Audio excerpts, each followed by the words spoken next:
So, ya, seperti judul dan thumbnailnya, pacar gua bocil SD. Wah, lu pedo ya? Anjir, parah banget. Ini namanya pelecehan anak di bawah umur. Sabar.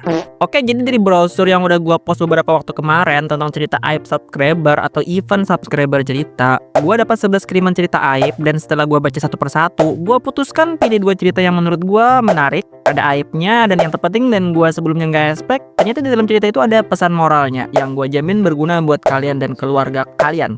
Disclaimer, ini cerita kiriman orang, bukan cerita pribadi gua. Oke, awas aja kalau mikir ini cerita gua. Nama gue Indra. Cerita ini dimulai awal tahun 2024 kemarin. Waktu itu gue keterima sebagai guru honorer di SD yang ada di desa sebelah di kota gue. Awalnya itu gue nggak pengen ngajar ataupun jadi guru. Tapi karena setelah lulus kuliah kerjaan gue cuman nganggur dan itu berjalan udah lebih setahun, At your service. mama gue inisiatif buat nyuruh gue ngajar di SD tempat temannya dia. Nah, temen mama ini kepala sekolah di SD itu. Jadi secara teknis gue pakai kekuatan orang dalam, ya nggak sih? Awalnya gue itu nolak banget. Tapi kata mama, kamu mau sampai kapan nganggur? Lagian mama udah ngomong sama temen mama itu dan dia setuju. Lusa kamu datang buat tes. Setidaknya kamu membuka jalan dan mencari relasi dulu. Enggak di rumah mulu. Jadi beban, anjing. Dan setelah gua pikir-pikir ada benernya juga gitu. Pas hari H, gua datang lah tuh ke SD itu. Lumayan deket lah di desa sebelah. 5 menit pakai motor sampai. Gua interview dikit, bincang-bincang, ngobrol-ngobrol, dan akhirnya gua ditentuin jadwal ngajar di sana 3 hari dalam seminggu. Nah, karena hari itu pas ada jadwal, gua langsung diantar ke kelas itu buat perkenalan dan langsung ngajar. By the way, hari pertama itu gua masuk di kelas 5B. Jadi sesi perkenalan dimulai dari gua, diperkenalkan sama kepala sekolah, terus beliau keluar, terus gua disuruh nerusin perkenalan ke masing-masing murid. Sampai pandangan gua terhenti sama seorang siswi. Dia duduk di meja tengah sebelah kanan. Gua nggak tahu apa yang ada di pikiran gua saat itu, tapi yang pasti gua menemukan kebahagiaan pada tatapan matanya. Kulit putih bersih, wajah bulat, rambut kuncir kuda dengan poni menutup sebagian dahinya. Pokoknya waktu itu gua langsung merasa senang sekaligus menyesal. Senang karena bisa ngajar di kelas dia dan nyesal kenapa cuma 3 kali dalam seminggu. Dan kemudian gua tahu nama dia Salsabella. Tapi untungnya jadwal gua ngajar di kelas salsa itu 6 kali dan 2 kali di kelas lain. Sejak pertemuan pertama itu, gua lihat salsa ini lumayan aktif. Helikopter. Kadang pas ada tugas maju ke depan, dia yang paling semangat dan gak jarang basa-basi ke gua. Kayak bilang, Bapak kok ganteng banget sih? Wah, wangi banget. Bapak merek parfumnya apa sih? Bapak udah punya pacar belum? pertanyaan kayak gitu bikin gua melayang. Pengen gua jawab, Bapak pengennya pacaran sama kamu gimana? Tapi gue masih punya kewarasan waktu itu.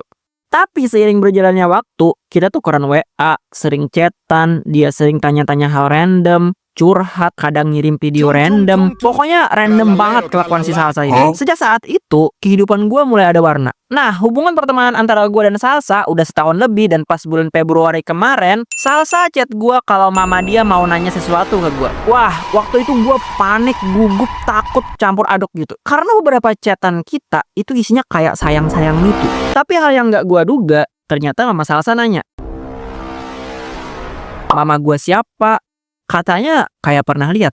Terus nanya kakek gue siapa, paman siapa, terus silsilah keluarga gue. Mama Salsa tanya dan kayak mastiin gitu. Awalnya gue bingung kenapa beliau tahu detail tentang keluarga gue. Ternyata kakek gue itu sepupu kakeknya Salsa. Jadi secara teknis gue dan Salsa adalah sepupu. Dan sebelumnya gue nggak tahu sama sekali tentang silsilah keluarga itu. Ya waktu itu gue seneng gitu. Sampai-sampai Salsa pernah ngechat. Kata dia mamanya, terus tante, terus neneknya bilang, kalau kalian saling suka, kami dukung sampai nikah. Jadi hubungan romantis diam-diam kami selama ini akhirnya terbongkar gitu. Kata Salsa, iya. Semenjak ya mama dia nanya asal-usul keluarga, dari situ beliau tahu kalau kita sering chatan. Dan kayaknya intinya mereka setuju sama hubungan gue. Tapi guys, dari hati kecil gue, beneran, seriusan, ini tuh salah. Gue udah melanggar hukum, gue termasuk pedofil. Pengen gua berhenti tapi susah banget. Gua dan Salsa udah terlanjur saling sayang. Dan kata dia, nanti dia baru dibolehin nikah kalau udah umur 20 tahun. Dan kalau gua emang mau, ya gua disuruh nunggu. Jadi, secara teknis, kalau umur dia 20, berarti umur gua 35 tahun. Waktu itu kami liburan semester, dan waktu itu kelas Salsa pergi ke tempat wisata air terjun gitu.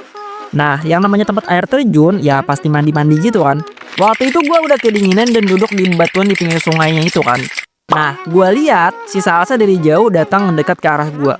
Pakai outfit favoritnya dia kan yang warna hitam. Di situ gua terpana ngeliat ini satu anak yang paling cantik dari semua anak cewek di kelasnya.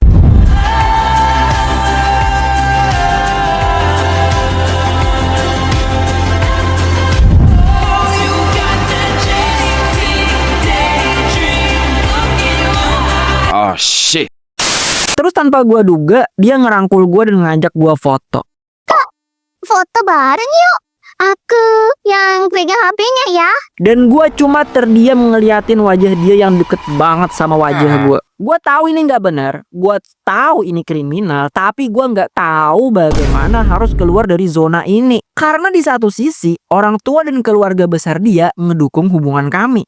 Bahkan mereka mempercayakan Salsa kalau mau pergi itu sama gua. Ya karena tadi mereka menganggap gua keluarga, sepupu, apalagi tuh. Bahkan gua pernah nyoba cuek ke Salsa, kayak nggak ngerespon chat dia. Dan besoknya dia narik gua ke belakang sekolah, dia nangis dan nanya kenapa gua jadi cuek. Kakak kenapa cuek sih? Kenapa? Dari kemarin nggak pernah balas chatku lagi. Aku ada salah ya? Kakak nggak sayang aku lagi ya? Atau kakak udah punya pacar baru? Kedepannya gue cuma bisa berharap setelah dia lulus SD, di SMP atau SMA, dia menemukan pacar. Supaya gue bisa lepas dari dia. Bukannya gue nggak mau. Jujur Salsa itu tipe gue banget. Udahlah dia cantik. Terus dia itu orangnya simple. Kalau pas kami jalan, ditanya mau kemana atau makan di mana, dia selalu nyebut dengan jelas. Nggak bilang terserah gitu lah.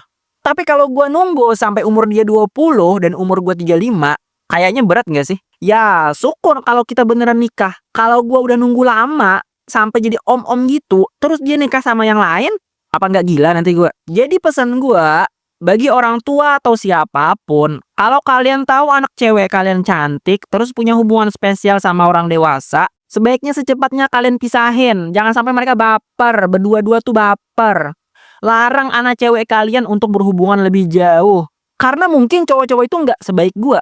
Ya. Dan juga di masa yang akan datang, anak cewek kalian mentalnya bakalan terganggu. Karena terlalu dini sama percintaan. Masa yang seharusnya digunakan untuk belajar dan bermain, malah jadi bermain perasaan. Pokoknya intinya itu nggak bagus. Nggak bagus, oke? Menurut kalian gimana sama cerita Bang Indra tadi? Kalau menurut kalian cerita ini ada manfaatnya, tulis pendapat kalian di kolom komentar ya. Oke, makasih buat Bolu dari channel Bolu Jeruk yang udah bersedia memberikan suaranya buat si bocil Salsa. Meskipun awalnya dia hampir ngamuk pas tahu kalau ada cerita cinta beda umur. Sama bocil lagi. Nah, buat next video kita lihat gimana nantinya aja ya. Soalnya next video ini bakal lebih sensitif. Sensitifnya itu kalau ini pacarnya sama bocil tapi cewek kan. Nah, kalau next video ini pacarannya sesama. Sesama cuy. Ngerti kan? Tapi di satu sisi di next video itu tuh pesan moralnya bermanfaat banget. Di situ nyeritain sisi gelap sebuah tempat dan oknum yang ada di situ. Ya mungkin selama ini tempat itu kalian anggap baik, tapi di situ ada oknum. Ya tempatnya emang baik, tapi oknum yang membuat tempat itu jadi jelek di mata orang-orang gitu. Nanti deh gue pikirin lagi. Oke, makasih udah nonton. Bye.